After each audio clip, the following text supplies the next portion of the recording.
welcome to another week and another video. In a lot of pain, a great deal of pain.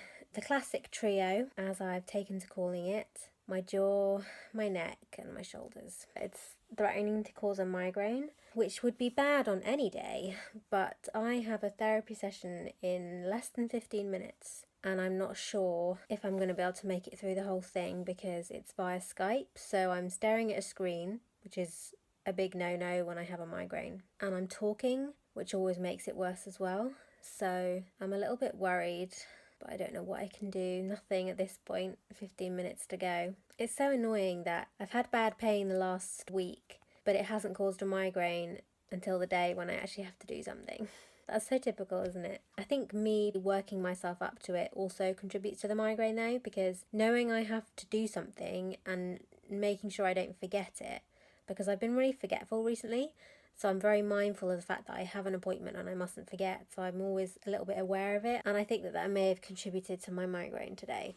Or my potential migraine. It's not at migraine level yet. Anyway, I'm going to go and lie on my heat pack on my jaw. Hopefully that'll help and I'll be able to make it through the session. Fingers crossed. Well, amazingly, the pain I was in did not turn into a migraine during my counselling session. It was a really good session and it was a really cathartic session. When I started it, I didn't expect it to be that emotional or for it to go in the direction that it did, but it was really good and I'm really pleased that I managed to get all the way through it. Unfortunately, when the counselling session was over, the pain suddenly got worse. That happens sometimes when I'm doing something and I'm really focusing on it. And then as soon as I stop it, the pain just goes woof. So it's been pretty bad ever since the end of the counselling session. And ever since then, I've just been lying in a dark room. It's not as bad now. It has faded slightly, which is why I'm able to do this. I'm going to go back to lying in a dark room now. This guy is a bit of a menace, aren't you, eh? You're a bit of a menace. He seems to have got over his timid stage, and now he's just causing utter mayhem wherever he goes. It's a bit tricky sometimes, isn't it? Oh, God, what's he off to do now?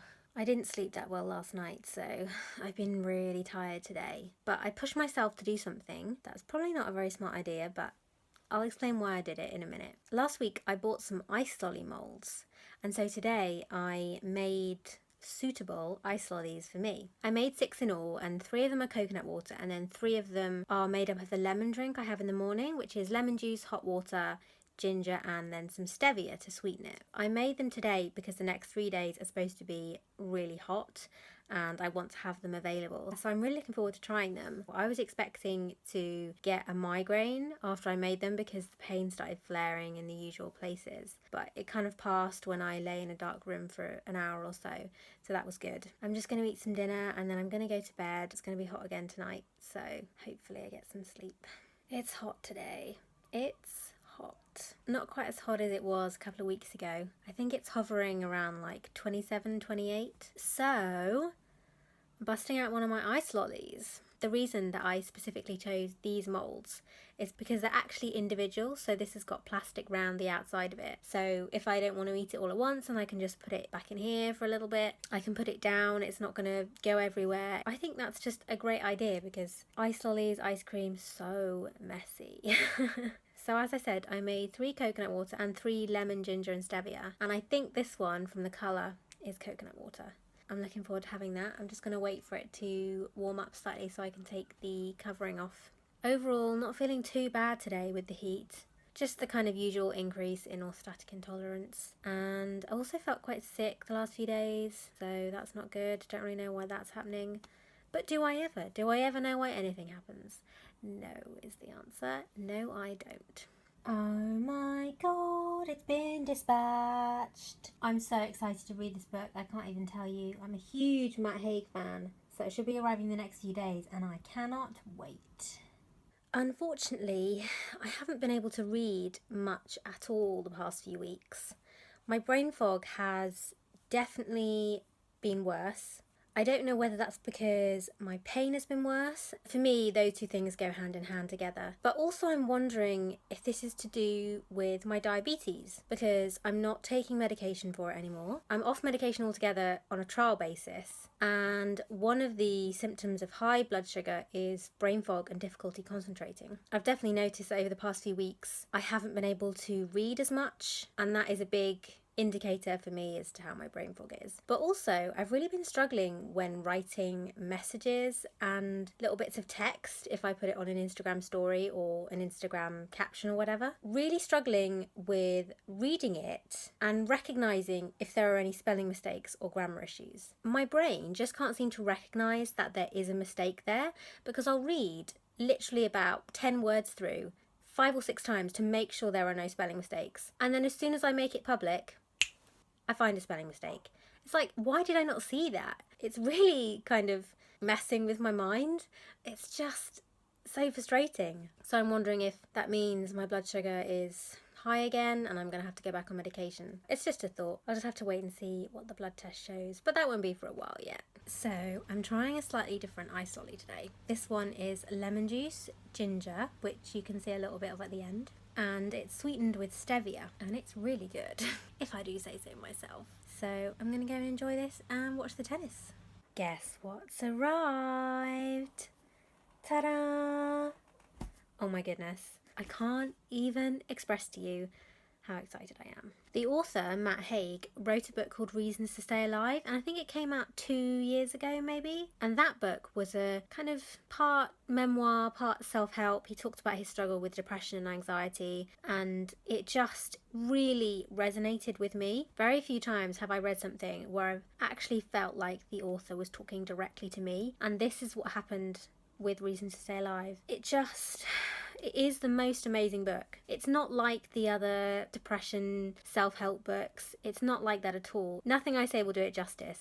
But if you have the opportunity to buy it, Reasons to Stay Alive by Matt Haig, I urge you to do so because it's so good. And it was announced, I think at the end of last year, that he was writing a work of fiction for adults, and I was really excited to get my hands on it. I will let you know how it is. I posted a picture of this on Instagram, and I was thinking that I really want to start a hashtag on Instagram for chronically ill people that love to read but are forced to do so really slowly because of symptoms, be it pain, brain fog, fatigue, you know the drill. So I've come up with the hashtag slow bookworm, like a slow worm. Get it? I would really love it if people started using it so you can connect with other people that love to read but can't do so very quickly. I think it could be really good.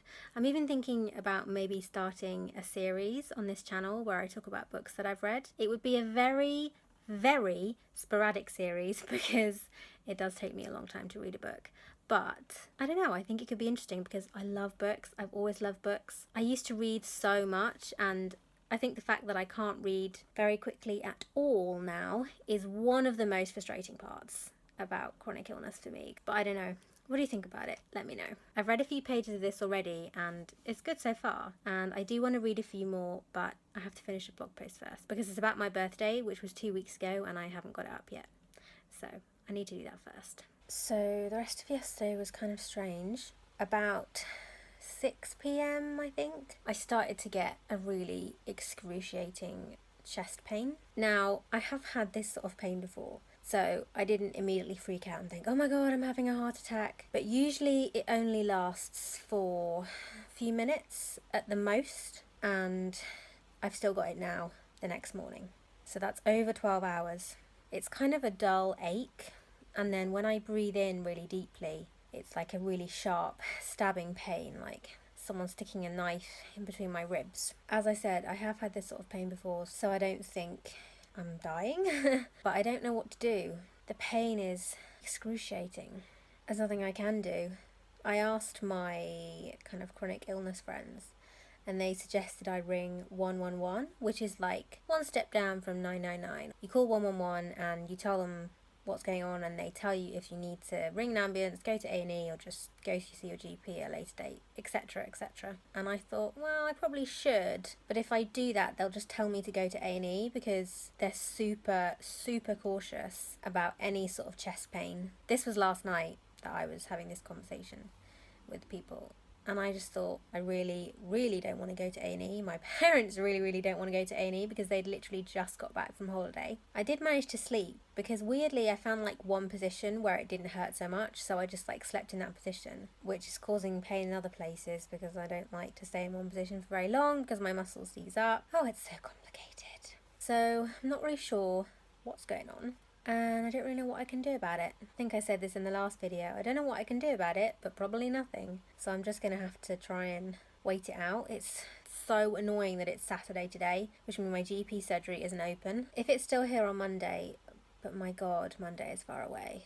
If it's still here Monday, I guess I'll make an appointment. Usually when I'm in a lot of pain, I deep breathe to get through it, but I can't do that this time because it makes the pain worse. So I'm really stuck as to what to do. I think I'm just going to lie in bed and listen to an audiobook and just try and write it out. Last night, before I got the chest pain, I managed to upload a blog post I've been working on, well, since my birthday, clearly. And it's all about how I felt my birthday went and just reflecting on turning 24, really. I will leave a link in the description if anyone fancies going to have a read of it. Do you know, I haven't the faintest idea what I last filmed. I know it was sometime yesterday, but it was quite early in the day because... what happened in the rest of yesterday? Not much. I was just a bit baffled really as to why I was having this pain. Talked to some people who were also chronically ill, and a few of them suggested that it might be costochondritis, which I don't know if I'm saying correctly, but I think I am.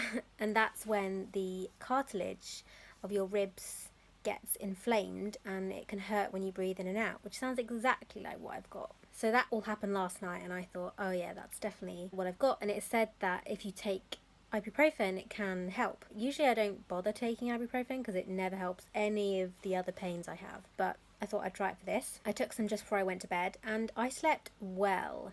For me, I'm not saying it was just down to the ibuprofen and the lack of chest pain. I don't know why it happened, but the ibuprofen definitely helped the chest pain. And although it was still there this morning, it was significantly reduced. I would only call it moderate pain. So that's definitely a good thing. Other than that, I guess I'm feeling okay.